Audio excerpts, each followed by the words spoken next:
Hello student, आपका स्वागत है आपके अपने स्टडी चैनल राजवती एकेडमी में। आज हम लोग फिर से अम्ल, भस्म और क्षार में ही मेरा अगला टॉपिक है कि अम्ल के कितने प्रकार होते हैं। हम लोग सब बाकी टॉपिक पीछे पढ़ चुके थे। आज हम पढ़ेंगे कि अम्ल के कितने प्रकार हैं। पहले टॉपिक लिखिए फिर हम क्या करते हैं, हम लोग चलते हैं। अम्ल के कितने प्रकार है, VVI क्वेश्चन है या लिखिए क्वेश्चन कि अम्ल के कितने प्रकार हैं। देखिए, अम्ल के कितने प्रकार है। आंसर लिखिए, अम्ल के निम्नलिखित प्रकार है जो इस प्रकार है। देखिए, अम्ल के निम्नलिखित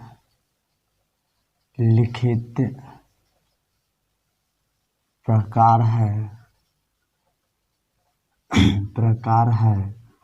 जो इस प्रकार नीचे दिए गए, जो इस प्रकार नीचे दिए गए हैं, नीचे दिए गए हैं। ठीक है, पहला लिखिए, इसमें कई प्रकार है तो इसमें लिखिए पहला ऑक्सी एसिड यानी कि ऑक्सी अम्ल। ठीक है, इंग्लिश में लिख दीजिए OXY ऑक्सी एसिड। जो इंग्लिश मीडियम के विद्यार्थी है लिख लीजिएगा। दूसरा लिखिए अनऑक्सी एसिड, अनऑक्सी अम्ल। ठीक है, लिखिए अनऑक्सी एसिड। तीसरा लिखिए खनिज अम्ल, खनिज अम्ल एकरा कहते हैं मिनरल एसिड, मिनरल एसिड। या फिर और कर दीजिएगा मैन-मेड एसिड, मैन-मेड एसिड मानव निर्मित अम्ल इसी को कहते हैं। ठीक है, चौथा लिखिए खनिज अम्ल के बाद है लिखिए तनु अम्ल, तनु अम्ल इसको कहते हैं डाइल्यूट एसिड। लिखिए उसके बाद छठा पांचवा लिखिए सांद्र अम्ल, सांद्र अम्ल इसे कहते हैं कंसंट्रेटेड एसिड, कंसंट्रेटेड एसिड। ठीक है, उसके बाद लिखिए छठा द्विभाषमिक अम्ल,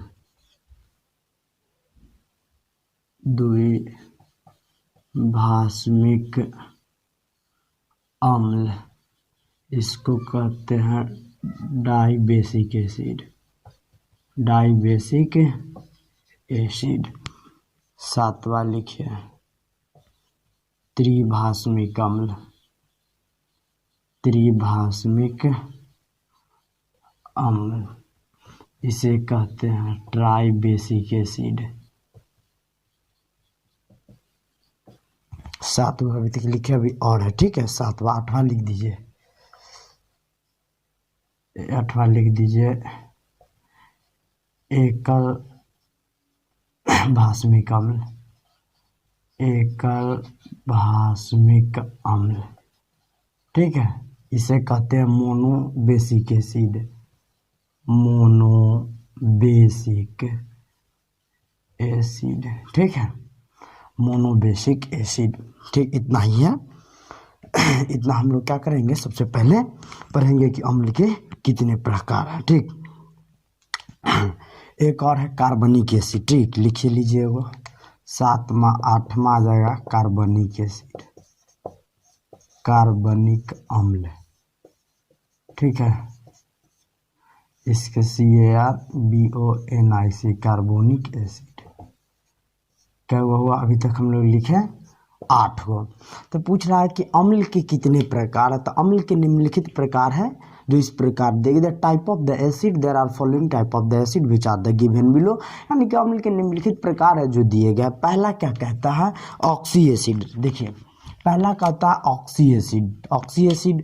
दूसरा कहता है अनऑक्सी अर्थात नॉन ऑक्सी एसिड, उसी को कहते हैं, ठीक है। तीसरा खनिज अम्ल, मैनमेन एसिड या मिनरल एसिड। चौथा कह रहा है तनु अम्ल, डाइल्यूट एसिड। पांचवा कह रहा है सांद्र अम्ल। छठा कह रहा है द्विभाषमिक अम्ल, ठीक है, द्विभाषमिक। सातवां कह रहा है त्रिभाषमिक अम्ल। सातवां, ये आठवां है, ठीक है, ये नौवां है, गलती लिखा गया, नंबरिंग गलती हो गया, ठीक, ये नौवां है। आठवां है एकल भाषमिक अम्ल और नौवां है कार्बनिक अम्ल। तो सबसे पहले हम लोग जानते हैं कि ऑक्सी एसिड के बारे में, ठीक है, कि ऑक्सी एसिड क्या है। सबसे पहले इतना आप क्या कर लीजिए, नोट कर लीजिए कि ऑक्सी अम्ल किसे कहते हैं, पहले समझ लीजिए। ऑक्सी एसिड वैसा अम्ल जिसमें ऑक्सीजन एटम उपस्थित होता है, ऑक्सीजन परमाणु उपस्थित होता है, तो उसको ऑक्सी अम्ल कहते हैं। क्या कहते हैं, ऑक्सी अम्ल कहते हैं। अनऑक्सी जिसमें ऑक्सीजन उपस्थित नहीं होता है, उसको अनऑक्सी एसिड कहते हैं या फिर नॉन ऑक्सी एसिड कहते हैं, ठीक। तीसरा खनिज अम्ल, वैसा अम्ल जिसे पृथ्वी के से प्राप्त करते हैं, ठीक है, तो उसे ही खनिज अम्ल कहते हैं या फिर मानव निर्मित अम्ल भी कहते हैं। उसके बाद तनु अम्ल है, वैसा विलयन जिसमें अम्ल की मात्रा अत्यधिक कम उपस्थित हो, सॉरी, तो वैसा अम्ल जिसमें, वैसा विलयन जिसमें अम्ल की मात्रा कम हो, तो उसे तनु अम्ल कहते हैं, ठीक है। उसके बाद कह रहा है सांद्र अम्ल, तो वैसा अम्ल जिसमें, वैसा विलयन जिसमें अम्ल की मात्रा अत्यधिक हो, तो इसे सांद्र अम्ल कहते हैं। उसके बाद द्विभाषमिक अम्ल, यानी कि वैसा अम्ल जो दो हाइड्रोजन एटम को त्याग करता है, तो द्विभाषमिक अम्ल। त्रिभाषमिक, वैसा अम्ल जो तीन हाइड्रोजन परमाणु को त्याग करता है, तो वह क्या कहलाता है, त्रिभाषमिक अम्ल। क्या कहलाता है, त्रिभाषमिक, ट्राइबेसिक एसिड, ठीक है, ट्राइबेसिक एसिड। एकल भाषमिक, वैसा अम्ल जो एक हाइड्रोजन परमाणु को विस्थापित करता है या फिर त्याग करता है, तो एकल भाषमिक। अब क्या है, कार्बनिक अम्ल, वैसा अम्ल जो हमें पेड़ पौधे से प्राप्त होता है, जंतुओं से प्राप्त होता है, उसे कार्बनिक अम्ल कहते हैं। तो 9 वो कार्बन है, जो अम्ल है, इस सब के बारे में हम क्या करेंगे, अध्ययन करेंगे। सबसे पहले इतना आप क्या कर लीजिए, नोट कर लीजिए, ठीक है। सबसे पहले इतना आप क्या कर लीजिए, नोट कर लीजिए। इतना आप क्या कर लीजिए, सबसे पहले नोट कर लीजिए, नोट कर लिए होइएगा, ठीक है। तो पहला लिख के सबसे पहले डैश दे दीजिएगा कि ऑक्सी अम्ल क्या है, ठीक है। पहला लिख के डैश दे दीजिए कि ऑक्सी अम्ल।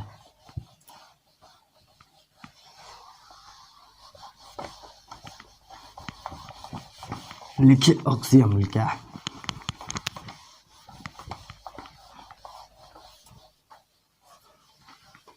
ये मेन टॉपिक तो हम लोग लिख चुके हैं। पहला लिखिए, क्या पहला क्वेश्चन है कि ऑक्सी अम्ल, यही ना,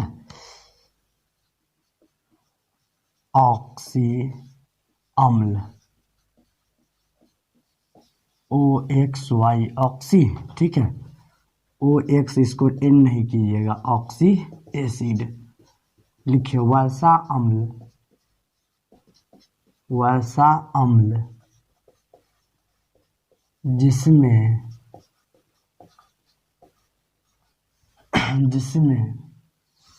ऑक्सीजन, जिसमें ऑक्सीजन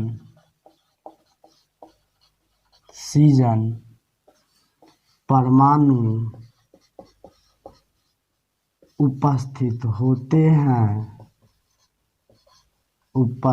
होते हैं, तो उसे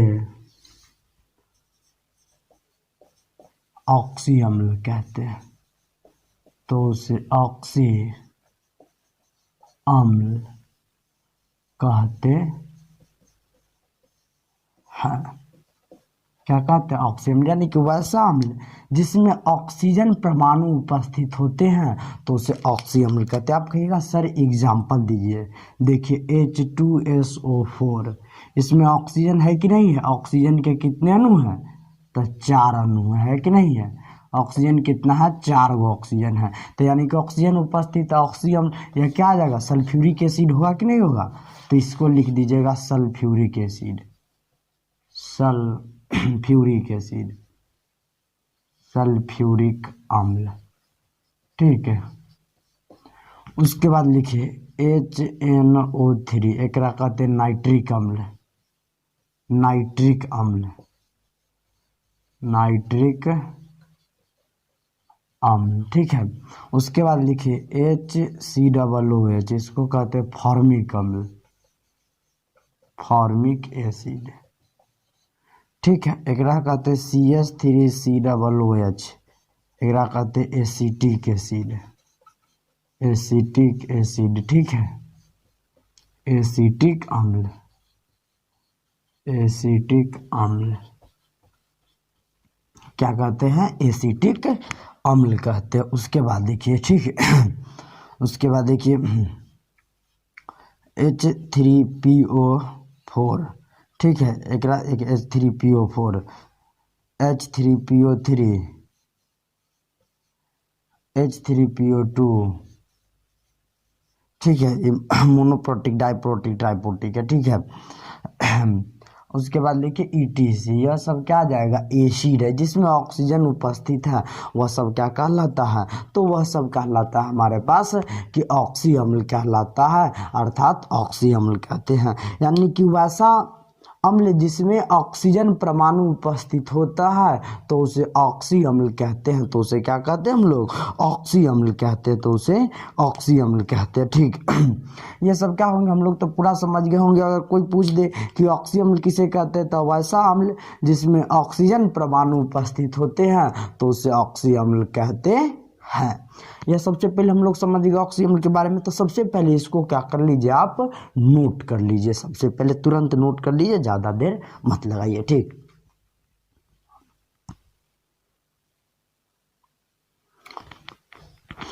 नोट कर लिए होइएगा।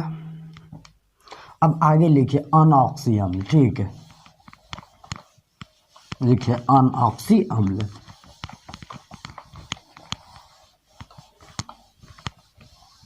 लिखिए अनऑक्सी अम्ल, देखिए अनऑक्सी अम्ल। दूसरा है अनऑक्सी अम्ल, यही ना, अनऑक्सी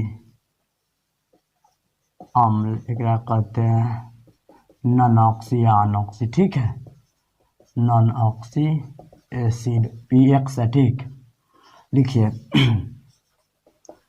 वैसा अम्ल जिसमें ऑक्सीजन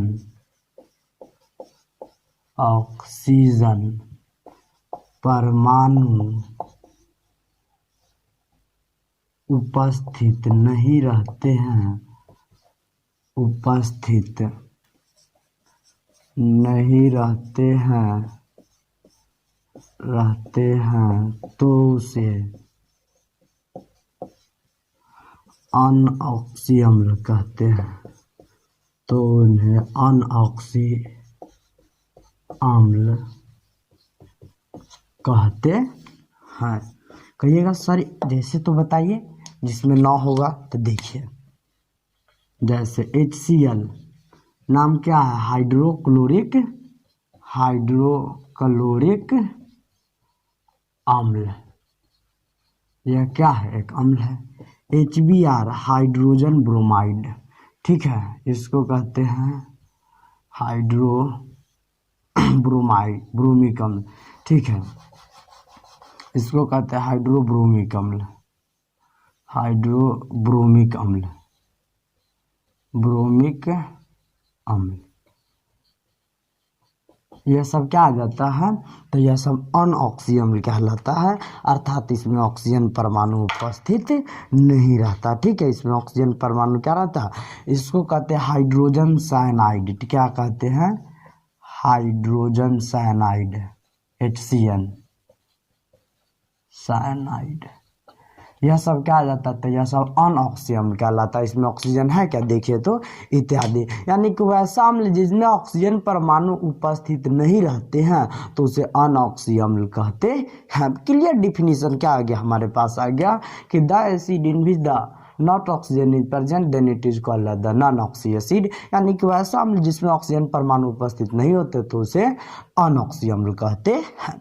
सबसे पहले क्या कर लीजिए, इसको नोट कर लीजिए। ठीक, अब तीसरा हम लोग लिखते हैं।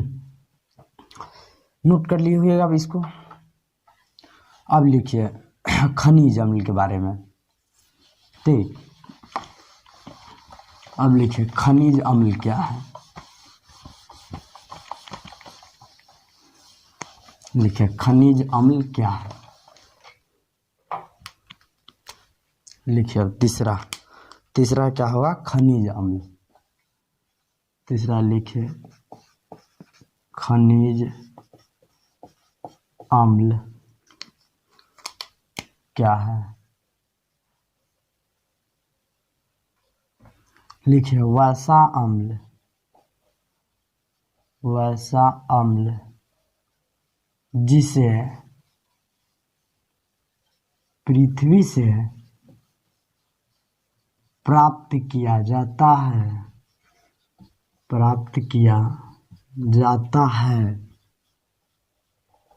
तो उसे खनिज अम्ल कहते हैं। तो उसे खनिज अम्ल कहते, तो उसे क्या कहते हैं हम लोग सर, यहाँ पे खनिज अम्ल। अब कहिएगा सर खनिज क्या है। खनिज मिनरल है, मिनरल है कि नहीं है खनिज। अब हम आपको अयस्क भी और खनिज भी, ठीक है। खनिज क्या, अशुद्ध पदार्थ है। क्या है, अशुद्ध पदार्थ है। खनिज का एक अशुद्ध पदार्थ है। यानी कि खनिज एक प्रकार का अशुद्ध पदार्थ है जिसमें धातु का सांद्रता काफी कम होता है। धातु का सांद्रता काफी क्या होता है, कम होता है। अब देखिए अयस्क एक प्रकार का क्या, शुद्ध है। यानी कि एक वैसा शुद्ध खनिज को क्या कहा जाता है, अयस्क कहा जाता है। सभी अयस्क खनिज होते हैं लेकिन सभी खनिज अयस्क नहीं होते हैं, ये हम लोग पढ़ चुके हैं। ठीक है, अयस्क और खनिज के बारे में। तो वही खनिज कहता है कि वैसा अम्ल जिसे पृथ्वी से प्राप्त किया जाता है तो उसे क्या कहते हैं, खनिज अम्ल कहते हैं। ठीक, उसे क्या कहते हैं, खनिज अम्ल कहते हैं। जैसे देखिए एग्जाम्पल H2SO4, या फिर इसे मानव निर्मित अम्ल भी कहते हैं, मैनमेन एसिड, या इसे मानव निर्मित अम्ल भी कहते हैं। इसे मानव निर्मित, ठीक है, मानव निर्मित अम्ल भी कहते हैं। मानव निर्मित अम्ल भी क्या कहते हैं। जैसे लिखिए H2SO4, इसको क्या कहते हैं, सल्फ्यूरिक अम्ल, सल्फ्यूरिक अम्ल कहते हैं कि नहीं। दूसरा लिखिए HCl, हाइड्रोक्लोरिक अम्ल, हाइड्रोक्लोरिक अम्ल क्या कहते हैं इसको, हाइड्रोक्लोरिक अम्ल, हाइड्रोक्लोरिक अम्ल। इसके बाद लिखिए HNO3, इसको कहते हैं नाइट्रिक अम्ल, नाइट्रिक अम्ल, ठीक है। ETC क्या है, ETC इत्यादि सब क्या हो जाता है, खनिज अम्ल कहलाता है। कि वैसा अम्ल जिसे पृथ्वी से प्राप्त किया जाता है या पृथ्वी के द्वारा प्राप्त होने वाले अम्ल क्या होते हैं, खनिज अम्ल कहलाते हैं। तो वह क्या कहलाते हैं, खनिज अम्ल कहलाते हैं। सल्फ्यूरिक एसिड, हाइड्रोक्लोरिक एसिड और नाइट्रिक एसिड, यह सब क्या है, खनिज अम्ल भी कहलाते हैं। ठीक है, यह ऑक्सी एसिड भी है। ठीक है, हाइड्रोजन एक नॉन ऑक्सी एसिड है और क्या है, खनिज अम्ल भी है। इसे पृथ्वी से क्या किया जा सकता, प्राप्त किया जा सकता है। ठीक, क्या कर ली, सबसे पहले इसको नोट कर लीजिए। अब यहाँ पे कंफ्यूज ना होइएगा कि सर जी नाइट्रिक अम्ल तो एक प्रकार का ऑक्सी अम्ल है, फिर खनिज अम्ल कैसे हो गया। ठीक, कंफ्यूज यहाँ तो हो सकते हैं आप कि सर नाइट्रिक अम्ल में तो ऑक्सीजन उपस्थित है तो इसको ऑक्सी अम्ल होना चाहिए ना, इसको नॉन ऑक्सी, इसको खनिज अम्ल कैसे होना चाहिए, क्योंकि इसे क्या किया जाता है, पृथ्वी से भी प्राप्त किया जा सकता है और ऑक्सीजन के आधार पर तो अलग अलग डिफिनीशन है, और यहाँ पे प्राप्ति के स्रोत के आधार पर अलग डिफिनीशन आया कि वैसा अम्ल जिसे पृथ्वी से प्राप्त किया जा सके, यानी कि वैसा अम्ल जिसे पृथ्वी से अगर हम प्राप्त कर रहे हैं तो उसे ऑक्सी एसिड कहते हैं, सॉरी उसे खनिज अम्ल कहते हैं। ठीक, और ऑक्सी एसिड जिसमें ऑक्सीजन उपस्थित हो, ठीक है, उससे हम कोई लेना जो हम अभी पढ़ रहे हैं, यानी कि पृथ्वी स्रोत के आधार पर इसमें विभाजन हुआ कि जो पृथ्वी से प्राप्त हुआ उसे ऑक्सी एसिड कह दिया गया। तो ये सब एसिड है, यह सब क्या होता है, पृथ्वी से प्राप्त होते हैं। ठीक, इतना क्या कर लीजिए, सबसे पहले आप नोट कर लीजिए। ठीक, नोट कर लीजिए। ठीक, नोट कर लिए होइएगा। ठीक, अब लिखिए कार्बनिक अम्ल चौथा। नंबरिंग गड़बड़ हो सकता है, ठीक है, जिससे कि वहाँ 8 तक पहुँचे ना तो यहाँ से कोई दिक्कत नहीं है, लेकिन पढ़ाएंगे पूरा 9 क्वेश्चन। ठीक, अब लिखिए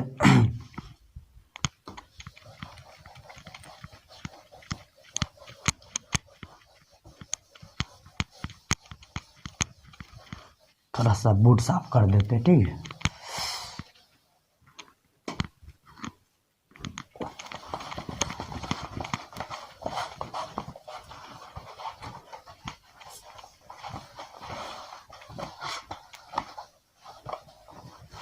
लिखिए कार्बनिक अम्ल चौथा होगा। चौथा क्या होगा, कार्बनिक अम्ल। कार्बनिक अम्ल क्या होगा, इसको कहते हैं ऑर्गेनिक एसिड। ऑर्गेनिक एसिड लिखे, वैसा अम्ल लिखे, वैसा अम्ल जिसको या जिसे पौधा एवं जंतु से, पौधा एवं जंतु से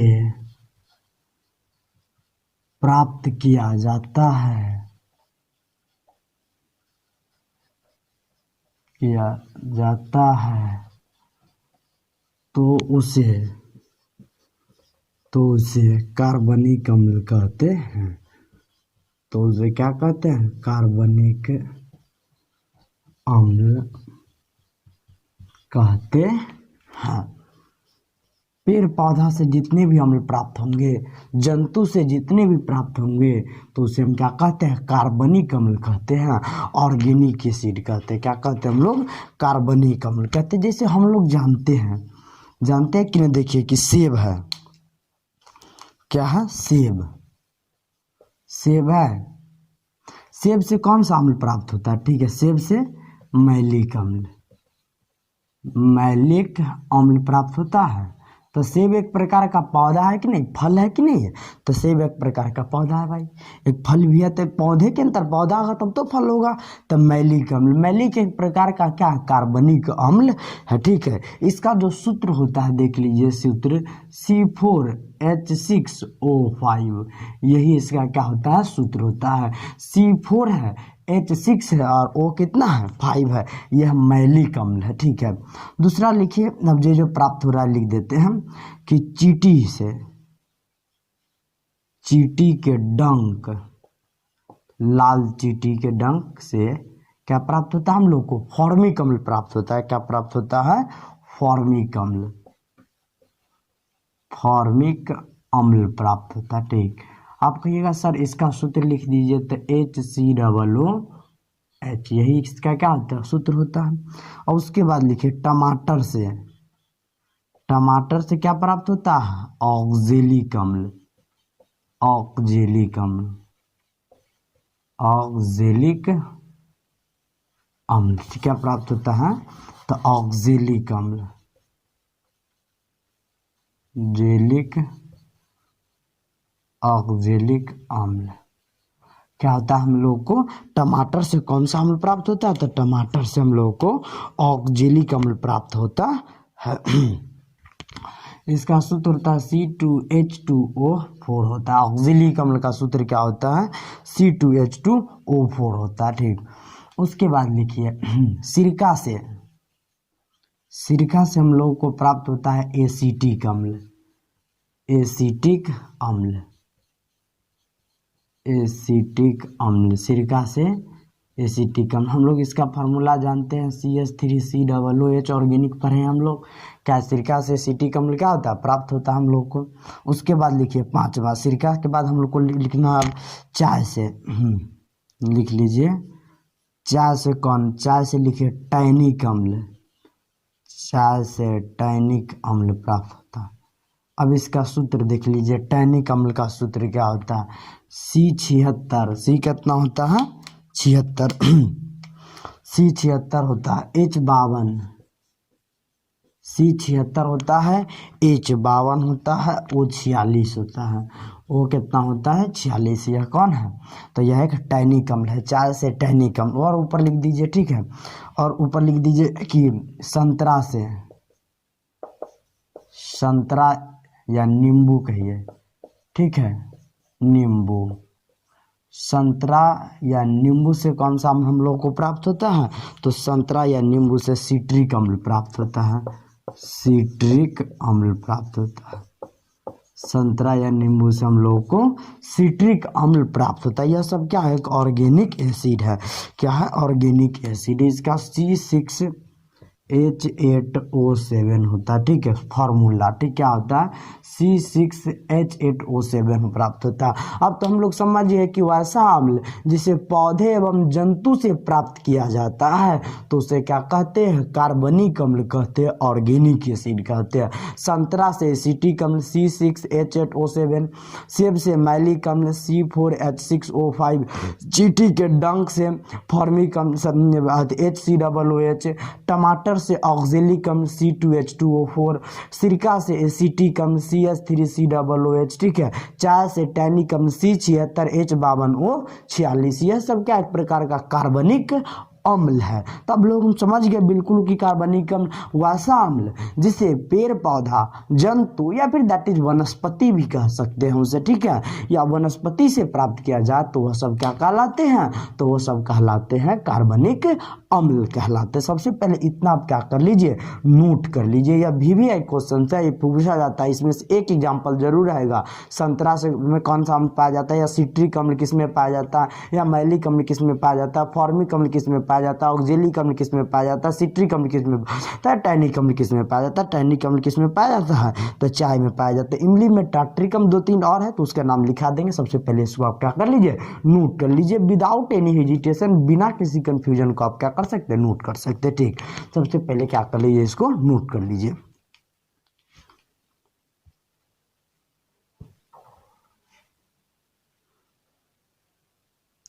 नोट कर लिए होइएगा। अब आगे लिखिए, इसी में एक और दो जो लिखा देते हैं जो पूछने वाला क्वेश्चन है, ठीक है, ये सब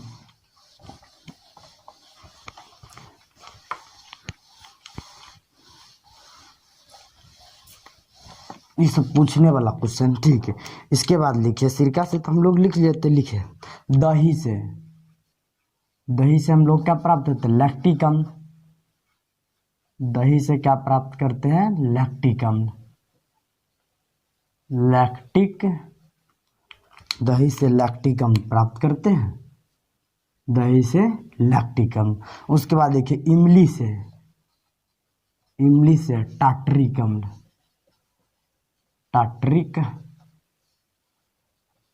इमली से हम लोग क्या प्राप्त करते हैं, तो इमली से टार्ट्रिक अम्ल हम लोग क्या करते हैं, प्राप्त करते हैं। C4H6O5 होता है टार्ट्रिक अम्ल का सूत्र, ठीक है, C4H6O5 सूत्र होता है। और इसका होता है लैक्टिक अम्ल का होता है C3H6O3 होता है, C3H6O3 होता है लैक्टिक अम्ल का। तो इतना क्वेश्चन जो ऑर्गेनिक एसिड में आ जाता है, ठीक है, किस में आ जाता है, ऑर्गेनिक एसिड में आ जाता है कि वैसा अम्ल जिसे हम किसे प्राप्त करते हैं, हम प्लांट से प्राप्त करते हैं, पौधा से प्राप्त करते हैं, जंतु से प्राप्त करते हैं, वनस्पति से प्राप्त करते हैं, तो वो सब किस में आ जाता है, ऑर्गेनिक अम्ल में आ जाता है।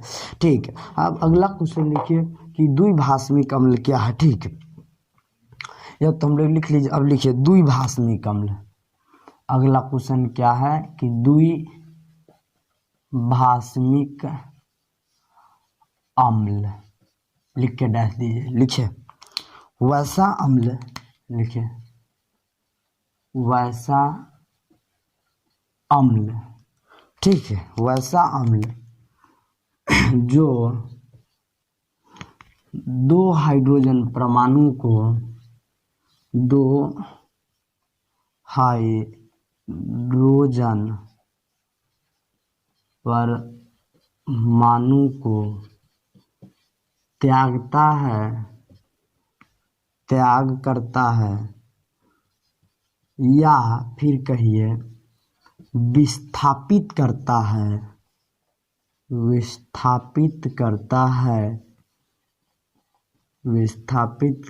है तो उसे द्विभाषमिक अम्ल कहते हैं। द्विभाषमिक अम्ल कहते हैं। क्या कहते हैं? द्विभाषमिक अम्ल कहते हैं। ठीक है, क्या कह रहा है कि वैसा अम्ल जो दो हाइड्रोजन परमाणु को त्याग करता है या विस्थापित करता है, हटाता है, तो उसे द्विभाषमिक डाइबेसिक एसिड कहते हैं। यानी कि जो भी अम्ल अगर दो परमाणु हाइड्रोजन परमाणु को त्याग करता है वो सब क्या कहलाता है? तो द्विभाषमिक अम्ल कहलाता है। दो हाइड्रोजन परमाणु को हटाता है, विस्थापित करता है, तो द्विभाषमिक अम्ल कहलाता है। अब कहिएगा सर जी एग्जाम्पल देखिए H2SO4 को, H2SO4 है। अब इसको जब हम पानी में डालेंगे H2O, तो यह देखिए 2H प्लस आयन अब प्लस SO4 2 माइनस आयन में टूटता, तो दो हाइड्रोजन दिया कि नहीं दिया? आप कहिएगा सर जी 2HCl भी तो हो सकता है। नहीं, कभी भी नहीं, क्योंकि HCl में एक ही हाइड्रोजन परमाणु होगा, यह कभी भी नहीं द्विभाषमिक अम्ल होगा। ठीक है, द्विभाषमिक अम्ल कभी भी नहीं हो सकता है।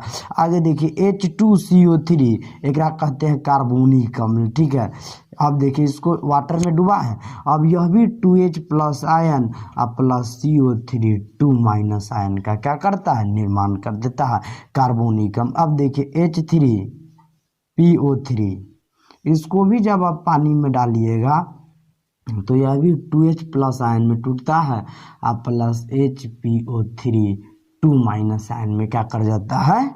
टूट जाता है, 2 माइनस में टूट जाता है। सल्फ्यूरिक एसिड सल्फ्यूरिक एसिड है, ये कार्बोनिक एसिड है, और इसको क्या कहते हैं? डाइप्रोटिक एसिड कहते हैं। यानी कि दो हाइड्रोजन एटम सब क्या करता है? रिलीज करता है, उत्सर्जित करता है, त्याग करता है, तो वह क्या कहलाता है? डाइबेसिक एसिड कहलाता है, अर्थात द्विभाषमिक। यह VVI पूछा गया, VVI कुछ क्या क्वेश्चन है कि डाइबेसिक एक बार एग्जाम में पूछे हुआ था कि H2SO4 मोनोबेसिक एसिड है कि डाइबेसिक एसिड है कि ट्राइबेसिक एसिड, यानी कि एकल भाषमिक अम्ल है कि द्विभाषमिक अम्ल है कि त्रिभाषमिक अम्ल है?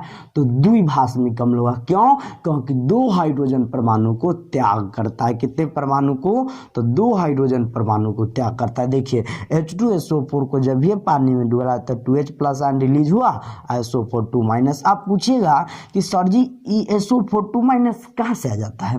जैसे कि SO4 2 माइनस है, CO3 2 माइनस, ये कैसे आ जाएगा? ये सब के वैलेंसी होता है, सब अपन अपन वैलेंसी भी लेकर क्या होता है? अलग होता है।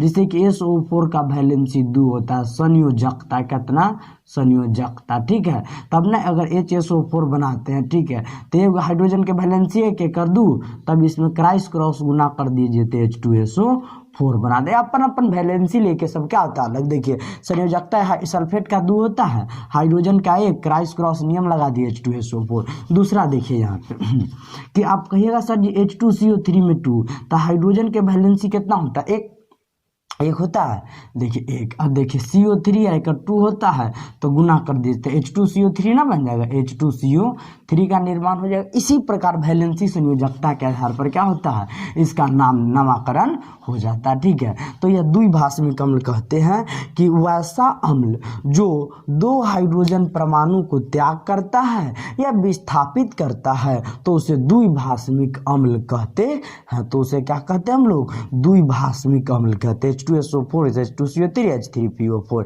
इसको सल्फ्यूरिक एसिड, इसको कार्बोनिक एसिड है, इसको डाइप्रोटिक एसिड कहते हैं। यह सब क्या कहलाता है, तो द्विभाषमिक अम्ल कहलाता है। ठीक, हम लोग समझ के पूरी तरह के द्विभाषमिक अम्ल किसे कहते हैं कि वैसा अम्ल जो 2 हाइड्रोजन परमाणु को त्याग करता है तो वह द्विभाषमिक अम्ल कहलाता है। अब त्रिभाषमिक के बारे में देखिए, सबसे पहले इसको आप क्या कर लीजिए, नोट कर लीजिए। ठीक, सबसे पहले इसको नोट कर लीजिए, नोट कर लिए होइएगा आप। ठीक, अब देखिए त्रिभाषमिक अम्ल के बारे में।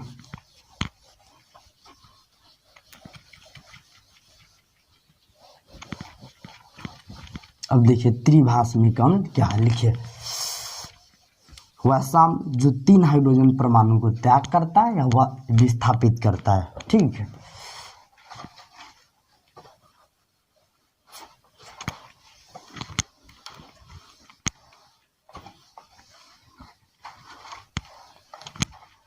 अब लिखिए त्रिभाषमिक अम्ल, क्वेश्चन लिखिए कि लिखिए त्रिभाषमिक अम्ल।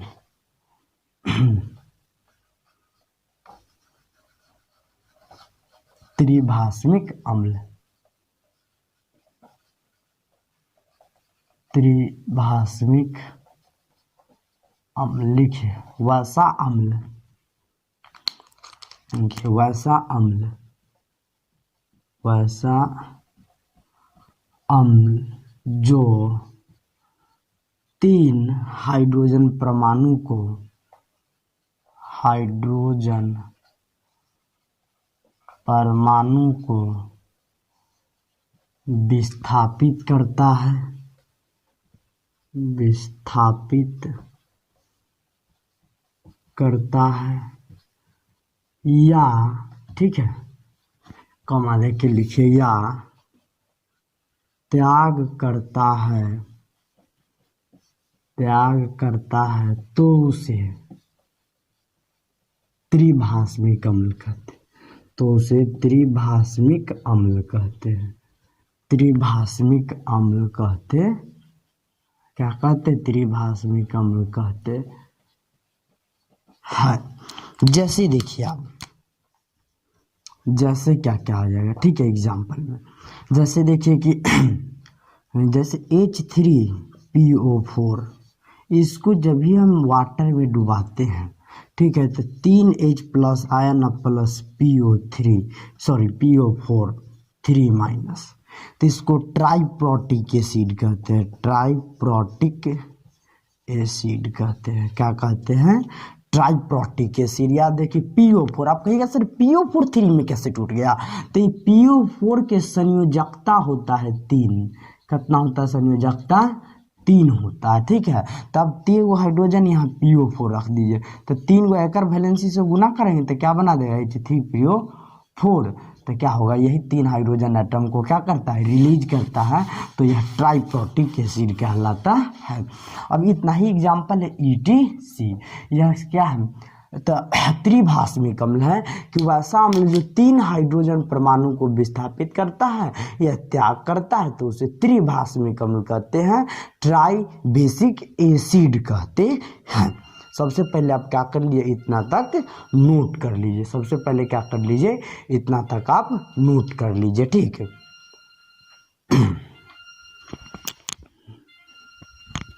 नोट कर लीजिए इसको, इतना तक सबसे पहले आप नोट कर लिए होइएगा। अब देखिए अगला क्वेश्चन,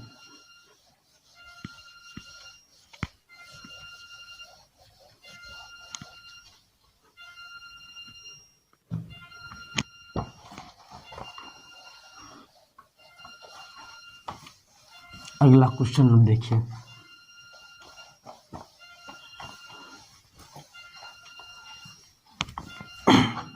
एकल भास्मिक अम्ल क्या है, ठीक है, एकल भास्मिक अम्ल क्या है, ठीक। सबसे पहले वो देखिए, अब देखिए एकल भास्मिक अम्ल के बारे में, किस अम्ल के बारे में, एकल भास्मिक अम्ल के बारे में, ठीक। एकल भास्मिक अम्ल लिखिए वासा अम्ल, लिखिए वासा अम्ल, वासा अम्ल जो एक हाइड्रोजन परमाणु को विस्थापित करता है या त्यागता है, वैसा अम्ल जो एक हाइड्रोजन परमाणु को विस्थापित करता है, स्थापित करता है या त्याग करता है, त्याग करता है या क्या करता है, त्याग करता है, तो उसे त्रिभास्मिक अम्ल कहते हैं। क्या कहते हैं, त्रिभास्मिक अम्ल कहते हैं। तीन हाइड्रोजन परमाणु, एक वैसा अम्ल जो एक हाइड्रोजन पर, तो उसे एकल भास्मिक अम्ल कहते हैं। तो उसे क्या कहते हैं, एकल भास्मिक अम्ल कहते हैं।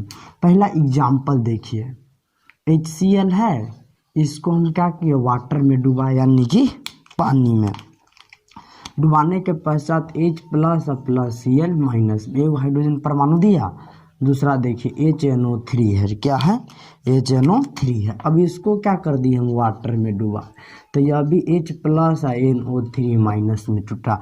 यह क्या है, नाइट्रिक एसिड है, क्या है, नाइट्रिक एसिड है। HBr हाइड्रोजन ब्रोमिक एसिड, तब देखिए H2O है, तो H प्लस और प्लस Br माइनस, एक हाइड्रोजन साइनाइड, ठीक है, इसको भी H2O में क्या कर दिए हम, डुबा दिए, तो H प्लस और प्लस Cn माइनस, यानी कि वैसा अम्ल जो एक हाइड्रोजन परमाणु को त्याग करे, छोड़ दे, हटा दे, विस्थापित करे, तो वह मोनोबेसिक एसिड अर्थात एकल भास्मिक अम्ल कहलाता है। तो हम लोग बिल्कुल समझ गए, सब में एक ही हाइड्रोजन परमाणु को क्या करता है, त्याग करता है, तो वह क्या कहलाता है, एकल भास्मिक अम्ल कहलाता है। अब अगला क्वेश्चन लिखिए, सबसे पहले इसे नोट कर लीजिए, तब तनु अम्ल क्या है और सांद्र अम्ल क्या है, दो क्वेश्चन हमारे पास बच जाते हैं, ठीक। सबसे पहले तो आप इसको क्या कर लीजिए, नोट कर लीजिए, ठीक, कर लिए हुएगा नोट, ठीक। अब लिखिए क्वेश्चन कि तनु अम्ल क्या है।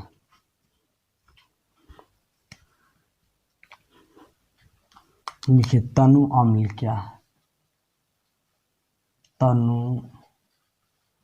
अम्ल क्या है, एक इंग्लिश में कहते हैं डाइल्यूट एसिड। लिखिए जब विलयन में, देखिए जब विलयन में अम्ल की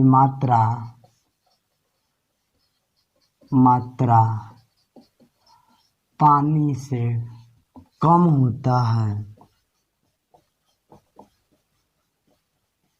होता है तो उसे तनु अम्ल कहते हैं, तनु अम्ल कहते हैं। नोट में लिखिए तनु अम्ल का आयनन सबसे अधिक होता है, अधिक होता, तनु अम्ल का आयनन क्या होता है, सबसे अधिक। आप कहिए सर एग्जाम्पल बताइए, तो जैसे कि H2SO4, अब इसको जब हम वाटर पानी में डालें तो 2H plus ion plus SO4 2 minus ion में टूटता है। ठीक है, तो यह सल्फ्यूरिक एसिड एक प्रकार का डाइल्यूट एसिड है अर्थात तनु अम्ल है। जब इसे हम पानी में डालते हैं, जैसे बैटरी में हम लोग उपयोग करते हैं, तो पानी में, बैटरी में तो पानी रहता है, तो उसमें जब भी पानी डालते हैं तो काफ़ी ज़्यादा मात्रा में क्या होता है, उष्मा उत्सर्जित होता है, काफ़ी ज़्यादा हार्मफुल होता है। ठीक है, कि इसीलिए क्या होता है, उसमें कहा जाता है, अगला थ्योरी पढ़ाएंगे कि बैटरी में पानी मिलाते समय सावधानी क्यों बरतनी चाहिए। ठीक है, क्वेश्चन पढ़ाएंगे। तो यह क्या होता है, एक प्रकार का तनु अम्ल। जब विलयन में अम्ल की मात्रा पानी से अत्यधिक, पानी से कम होता, अम्ल की मात्रा पानी से कम होता है, तो उसे तनु अम्ल कहते हैं। तनु अम्ल का आयनन सबसे अधिक होता है। H2SO4 है, आगे लिखिए HCl नहीं है तनु अम्ल। ठीक है, यह हमारे पेट में बनता है, यह एक प्रकार का तनु अम्ल नहीं है HCl। ठीक है, उसके बाद लिखिए HNO3 नाइट्रिक अम्ल, इसको भी हम लोग बैटरी में उपयोग करते हैं, यानी कि H प्लस और प्लस NO3 माइनस। ठीक है, NO3 माइनस, नाइट्रेट माइनस में टूट गया। तो तनु अम्ल तो हम लोग समझ गए, जब विलयन में अम्ल की मात्रा पानी से कम होता तो उसे तनु अम्ल कहते हैं। तनु अम्ल का आयनन सबसे अत्यधिक होता है। आयनन में पढ़ाए होंगे हम कि आयनन क्या है। आप पूछिएगा कि सर जी आयनन क्या था, पहला लेक्चर में हम पढ़ाए थे कि नहीं, कि जल द्वारा विद्युत अपघट्यों का आयनों में टूटना ही आयनन कहलाता है। कहते कि ना कि जल द्वारा विद्युत अपघट्यों का आयनों में टूटना ही क्या कहलाता, आयनन कहलाता। और यह भी लिखा था नोट्स में कि तनुता बढ़ने पर आयनन बढ़ जाता है। तो वही तो जल द्वारा विद्युत अपघट्य है कि नहीं, इलेक्ट्रोलाइट। विद्युत अपघट्य अब किसे कहेगा, पूछा कि सर जी विद्युत अपघट्य क्या है, यह तो बताइए। विद्युत अपघट्य तो वैसा पदार्थ जिनके जलीय विलयन विद्युत के सुचालक को विद्युत अपघट्य, और जिनके जलीय विलयन विद्युत के कुचालक को क्या कहलाएगा, विद्युतन अपघट्य। बिल्कुल क्लियर हमारे पास डिफिनीशन है। तो यह क्या है, एक प्रकार का आयनन को कौन बढ़ाता है, तो तनु अम्ल क्या कर देता है, बढ़ा देता है। सबसे पहले आप इतना क्या कर लीजिए, नोट कर लीजिए। इसके बाद लिखाएंगे कि सांद्र अम्ल क्या है। ठीक, क्या लिखाएंगे, सांद्र अम्ल। सबसे पहले इतना आप क्या कर लीजिए, नोट कर लीजिए, नोट कर लीजिए, होइएगा इतना। ठीक है,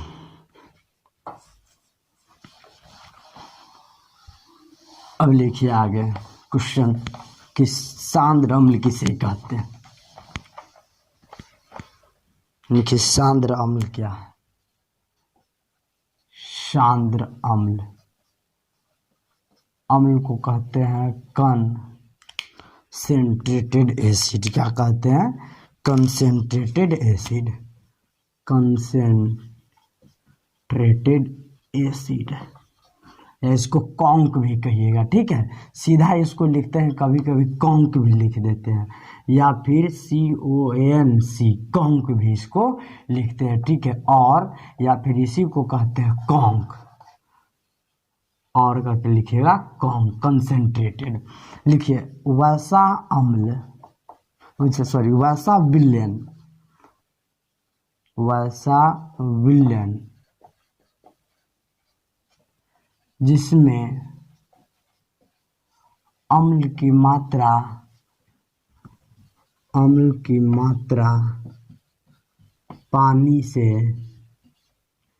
पानी से ठीक है काफी अत्यधिक होता है, काफी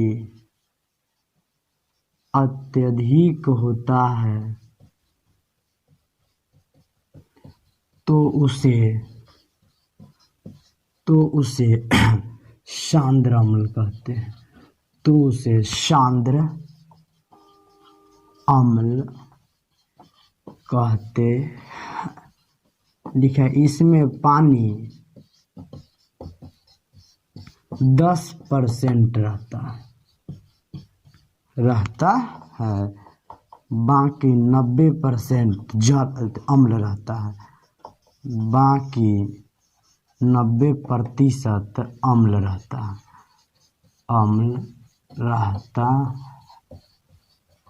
बाकी 90% क्या रहता है, तो अम्ल रहता है। आप कहिएगा सर जी एग्जाम्पल तो बताइए, जैसे कि HCl हाइड्रोक्लोरिक